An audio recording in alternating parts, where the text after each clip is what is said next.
Hello, I'm Tom Moore, and the Tampa Bay Buccaneers are Super Bowl 55 champions. I'm Sean McClellan, and the 2020 to 2021 NFL season is finally over. I'm Manno, and Tom Brady truly is the greatest of all time. I'm Finnegan Corcoran-Doolan, and if it wasn't for Eli Manning, Brady would have 9 rings.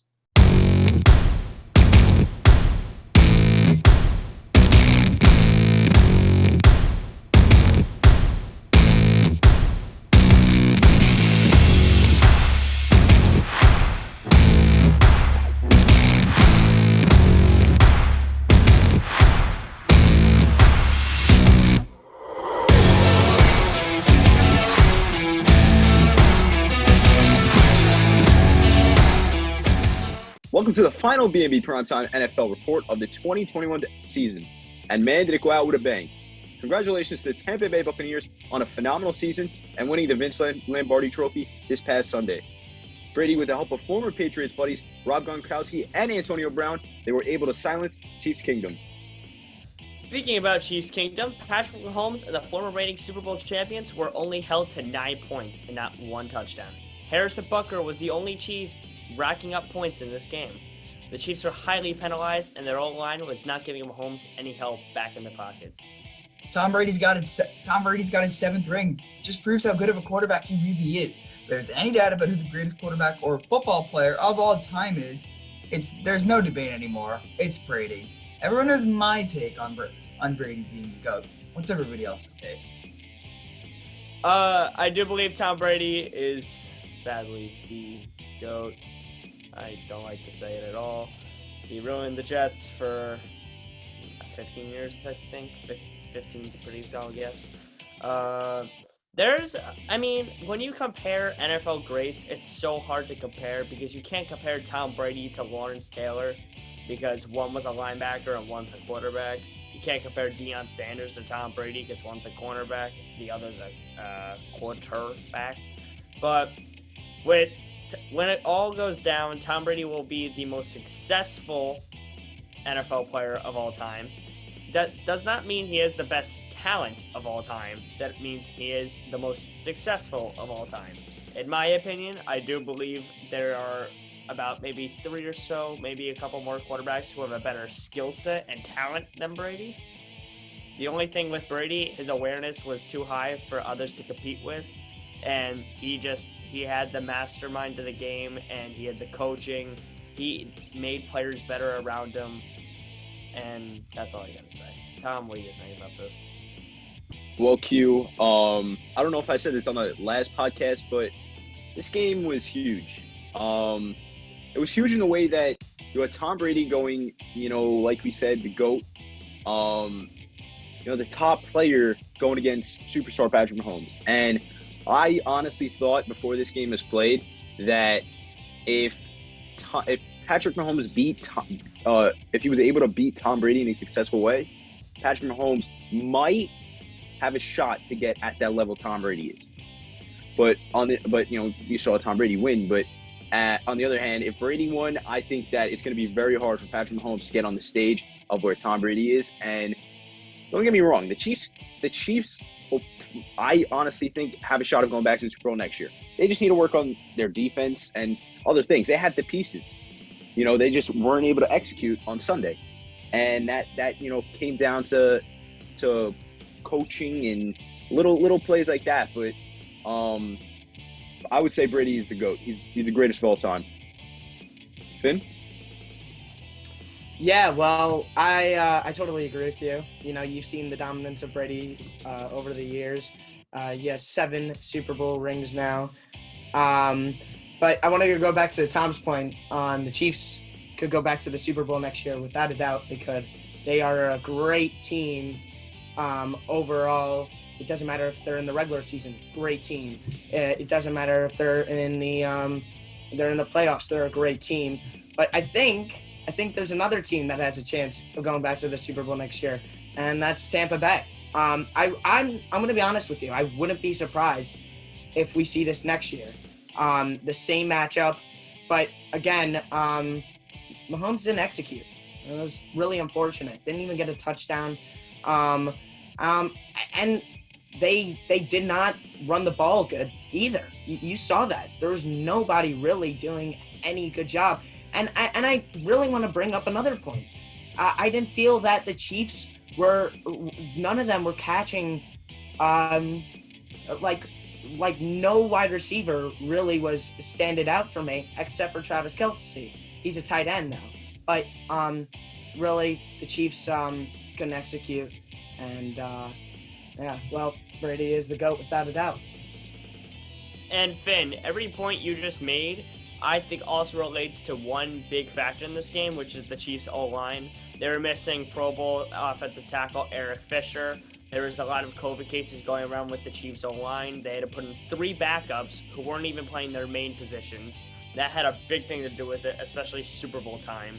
With this young Bucs defense who has been progressing throughout the year. They got Villa back when it mattered the most. Devin White, maybe the best middle linebacker right now in football. And it just gave an opportunity for these young guys to blossom. Well, I think the Chiefs should have signed Eli Manning for a one-day contract so he could beat Brady in the Super Bowl. Maybe they could have used him, Finn. My opinion on why it looked like Mahomes playing under pressure was because of offensive line. Q just stated it.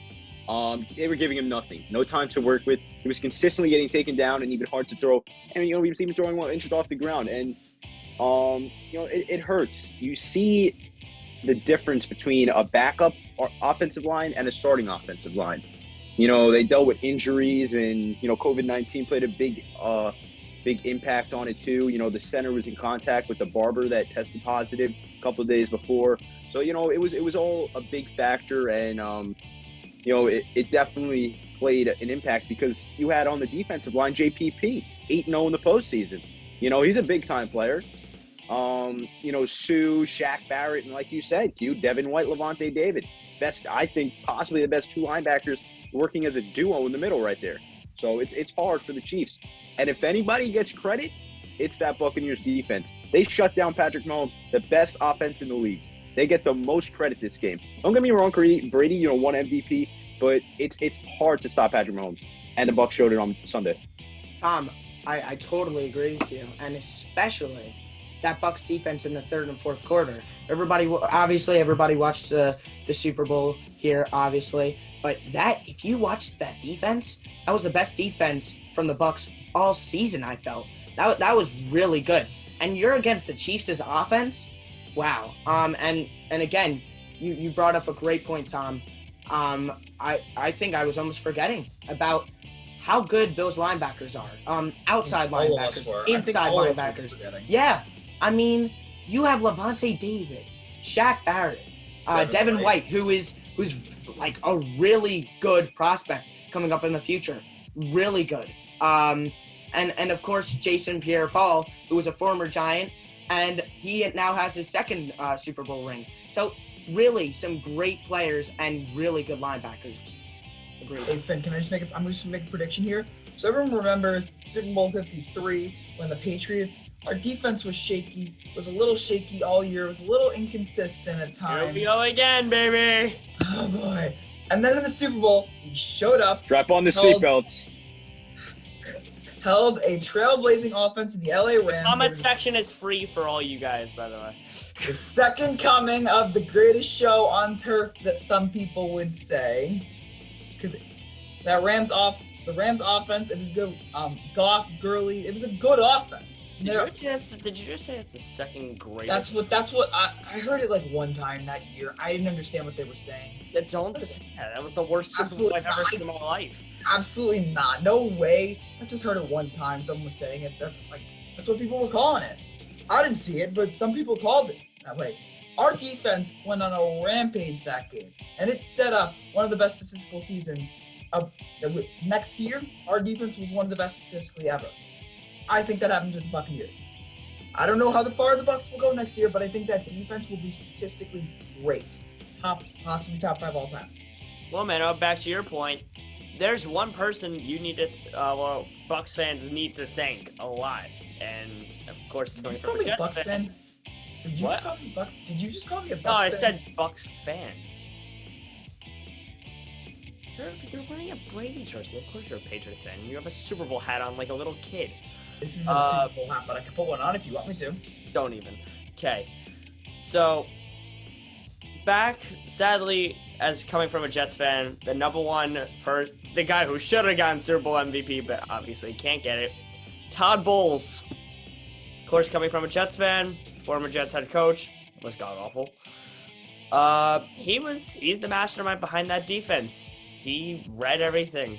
He knew where Mahomes' plays were going. He knew where the runs were going. He knew where the passes were at. He just read it perfectly. I give him credit. He's the best coordinator in the league right now. I think that's not a discussion.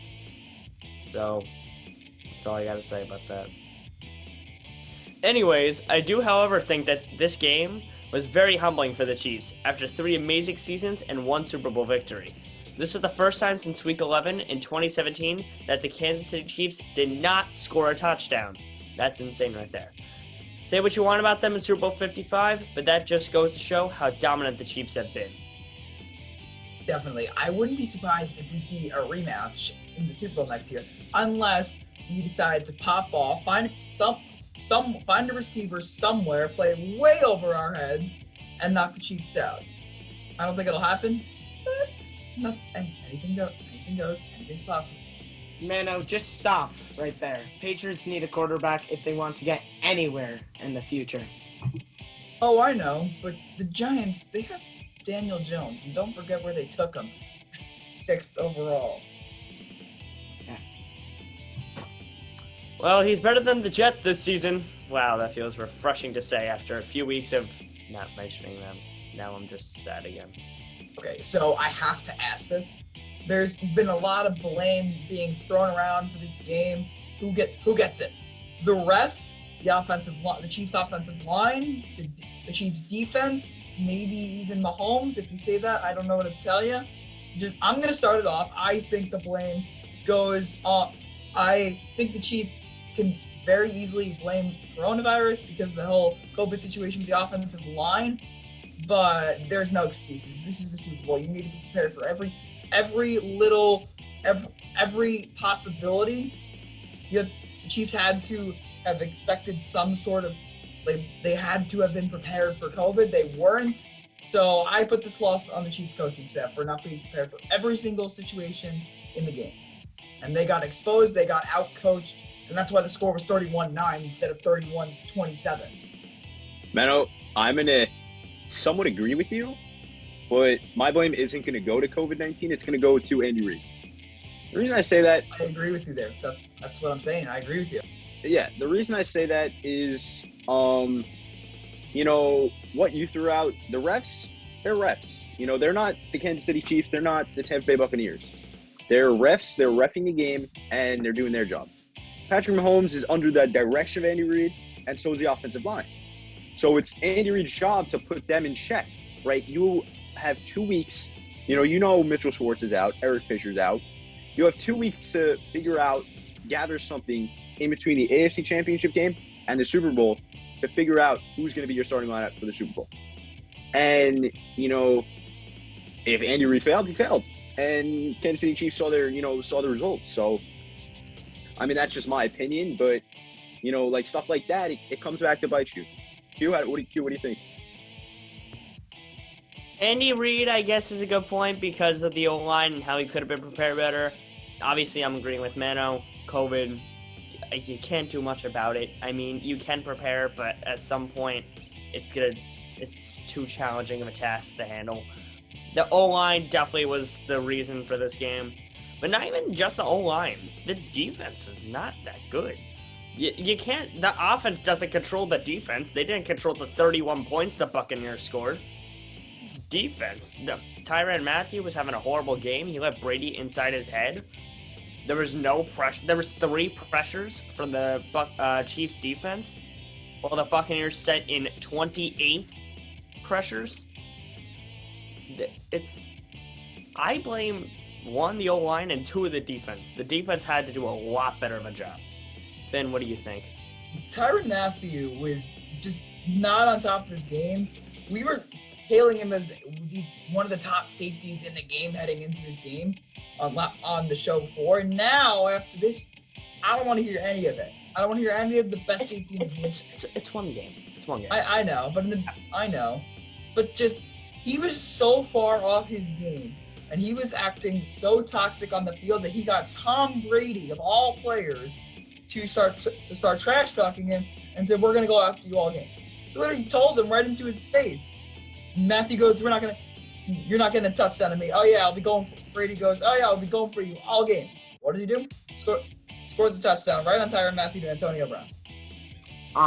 Well, I don't know about the whole Tyrant Matthew whole situation there, but look, Manno, I agree with you earlier on that one. COVID-19 has been really hard all season for really every team. I mean, we look back in the crazy season of the 2020-2021 season. The Broncos at one point didn't have a quarterback, so they had to go for a wide receiver. It's been all season that, unfortunately, with COVID-19, players are not going to be maybe there. So, yeah, really unfortunate for the Chiefs. But I think I agree with, like Tom here. Like Tom said, look, but you have to be ready for this. You have to. So, look, I think the O-line wasn't ready. I saw Mahomes all game running for his life. It was so bad.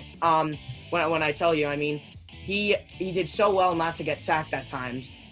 I remember this one play. He was getting sacked and he threw an absolute dime to a player, and the player unfortunately didn't catch it. Would have been a first down, maybe a touchdown. Who knows? Look, it doesn't matter. Did Andy Reid coach the game well? Probably not. No, because he's coaching Patrick Mahomes. And with everybody else here, that defense was not good. I'm gonna be honest with you, but it's Tom Brady. So Tom Brady is gonna break down that defense, and he scored 31 points on them. And there you go. That's really all I can say there. Yeah. All right, boys, we're getting a little off topic here, but another question, and this is the real question: where do you guys rank the weekend Super Bowl halftime show? Top 10 of all time, top 15? Manno, start it off. Okay, so definitely inside the top 15. Top 10, not really too sure about that. But I just want to say the backup dances, I know people didn't like them. I absolutely loved it, especially in the early parts of halftime show where they were just dancing off in the backs. Like they were just like doing some crazy weird dances in the background. I found that hilarious, and for what reason I don't know, but I thought it was a really good halftime. And the only thing you definitely you gotta consider your demographic, who's gonna be watching the show, and considering how well TikTok's doing right now, especially with all the controversy with Juju and him doing the TikTok dances on the midfield logo. So the NFL has some rep with TikTok already. They're already been closely intertwined before. Why not do the TikTok dance during blinding lights? It just made sense considering your demographic. Would have resonated with a lot of different people. I think that was just the one missed opportunity, but other than that, it was a pretty good halftime show. So that's what I think. What do you think here? I wanted to vomit. The cameras were horrible. I wanted to throw up in front of my TV. It was horrible. How did you like it? Oh my god, he was moving the camera with his hand and that part I didn't like. Okay. I turned off the TV for a second because my eyes were that bad. They hurt that bad. He was your eyesight cannot be worse than mine, okay? If I was able to handle it, you should have been able to handle it. I couldn't, okay? I just couldn't. And the blinding lights tunnel, whatever that part was, where he was a good 2 feet from the camera, that made no sense to me. I think we can all agree that for what he did during this challenging time and getting prepared and stuff with COVID and having a whole performance ready, I give him credit on that. But my god, do better. That was horrible. Finn, what did you think of that atrocity I had watched? So I think it was pretty good under the circumstances of COVID-19. But I think I think it's top 15. I will say the camera angles were whoa, yeah, but I think it was really good. Some of his songs are very good. Like they're hits, so they're very very good songs. I think I liked it under the circumstances. Yeah, that's what I would say. I think top 15. I don't know about top 10 though. It was pretty good. Yeah. Maybe not even top 20. Well, wherever this halftime show lies on your list, I'm sure the shows will keep getting better, I guess. So wrapping up this final episode, we're going to give our final thoughts on the season and make a bold prediction of next season. I believe next year's Super Bowl champions will be the Buffalo Bills.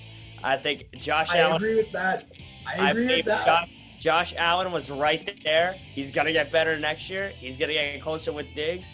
The defense is amazing in Buffalo. Everything there is amazing. Draft a linebacker in the first round, you're set. Agreed. And I think the Bills, maybe if you're the Bills, Cole Beasley's starting to get older. Maybe you look at maybe drafting a wide receiver maybe in this upcoming draft just so he can learn from Cole Beasley maybe a little. Such a deep receiver class. Absolutely. Right? Second round, third round. Maybe you can wait till the fourth. Maybe get the guy from Louisville, Atwell. I think you can absolutely find a gem deep in the draft for a receiver. Patriots, take notes. Get a receiver, please. Patriots is still going to be bad next year. Anyways. Oh, please. Well, I'm going to focus on my Jets for a sec.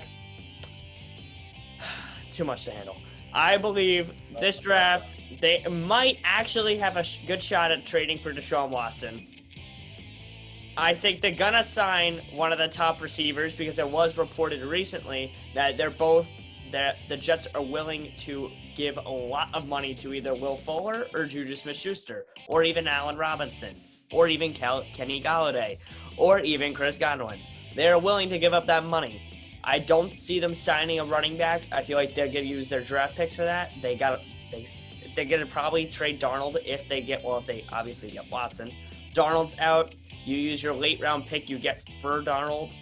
You get a running back, Najee Harris or Travis Etienne, in Finn's eyes, the next Alvin Kamara. But you still don't understand that, Finn. No one does. But I think the Jets will be okay next year. I don't think they'll be a playoff team, but you'll see that. Sound good? No. I think they'll have 500. 8-8. I think 8-8. I think it's a solid year for the Jets. I think they'll get better. The coaching's there. They'll have Watson. They'll have a good receiver. Then you just got to focus on the defense. That's your only problem. If this year's Patriots team could go 7-9, there's absolutely no way the Jets, the way they are right now, are going 8-8. Absolutely no way. I have no way. There's no way the Patriots are going 9-7 or anything next year. They have no quarterback.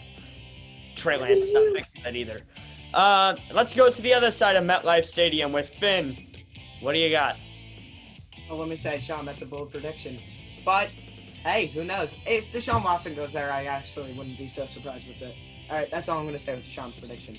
Bold prediction, though. But you know what's not a bold prediction? The Super Bowl champions. Who wouldn't be surprised by the Bills winning the Super Bowl? I don't think I would be too surprised. Josh Allen, I think he's going to be great next year.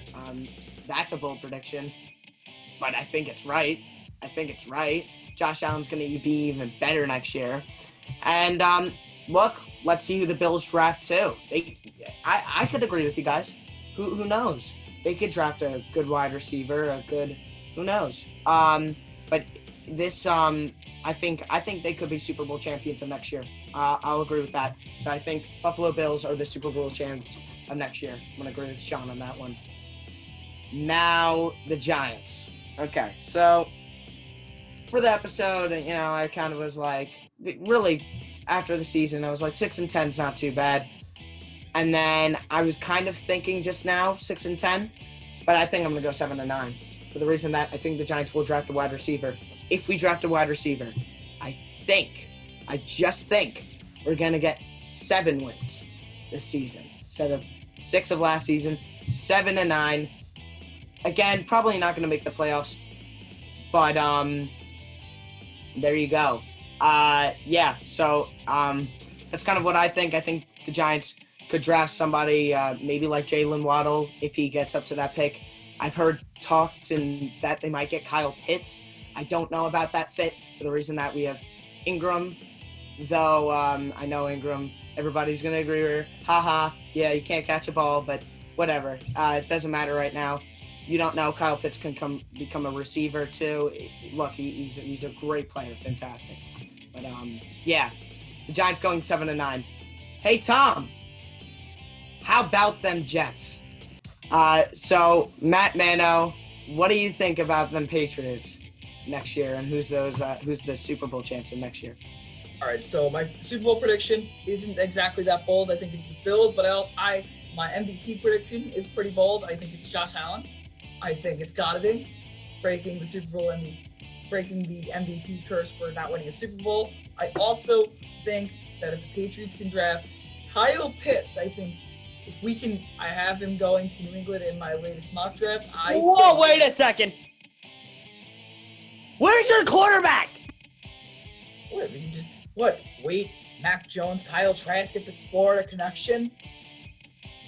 I do think if we can nail the draft, we are a playoff team, 7 seed.